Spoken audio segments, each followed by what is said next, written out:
हिम्मत करे इंसान तो क्या हो नहीं सकता, या हिम्मत मर्दा मदद खुदा। ये दोनों सेंटेंस आपने सुने हुए हैं, राइट? लेकिन आपने इसकी अमली शक्ल अपनी जिंदगी में किसको देखा है? जरा कोई भी पर्सनैलिटी अपने माइंड में लेके आए। और फिर मैं आपको एक बंदे के बारे में बताता हूँ जिसका नाम है जेन डोमिनिक बॉबी। ये एक फ्रेंच सहाफ़ी था और 1996 में इसको एक बीमारी हुई जिसका नाम था लॉकिन सिंड्रोम। इस बीमारी से बॉबी का पूरा जिस्म मफलूज हो गया था। उसका दिमाग तो एक्टिव था, लेकिन वो अपने लेफ्ट आई बाएं आंख की पलक के अलावा किसी चीज़ को मोशन नहीं दे सकता था।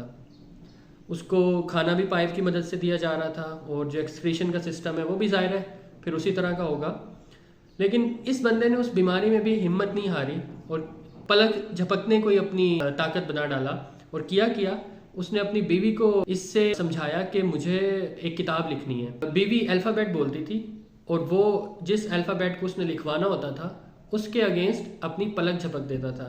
तो इस तरह से करके तकरीबन 3 घंटे डेली और हफ्ते में 7 दिन काम करते हुए तकरीबन कुछ महीनों में ये किताब मुकम्मल हुई और उन्होंने इसको पब्लिश किया और बेस्ट सेलिंग बुक बनी जिसका नाम था the diving bell and butterfly. 2007 में आई थिंक इसके ऊपर फिर एक मूवी भी बन चुकी है अगर आप देखना चाहें।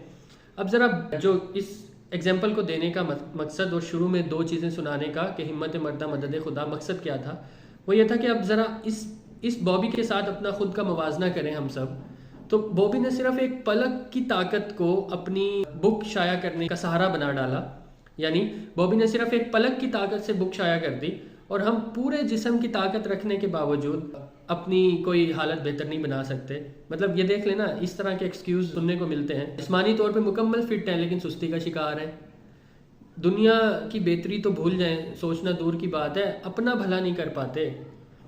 अच्छा, पाकिस्तान में अगर आप देखें तो इस वक्त 23% लोग हैं जो गुर्बत की सतह से नीचे ज़िंदगी गुजार रहे हैं और उनमें आपको ज़्यादातर वो लोग नज़र आएंगे जो या तो किसी स्किल से महरूम है या उस अपनी एक डेली रूटीन में 8 घंटे की रूटीन में इतना बिजी हैं कि उसके बाद उनको फ्री टाइम चाहिए होता है जिसमें कुछ भी सोशल मीडिया को देख लें। अपनी हालत का शिकवा करते नज़र आएंगे, वसाइल की कमी को कोसते नज़र आएंगे। अब एक वो बंदा जो दुनिया में आपसे हमसे ज़्यादा रिस्क कमा रहा है उसके पास भी 24 घंटे हैं काम करने को, और उस बंदे के पास जो एक लो लेवल की ज़िंदगी गुजार रहा है माली एतबार से, क्योंकि माली वसाइल का ना होना आजकल बहुत बड़ी कमज़ोरी बन जाता है।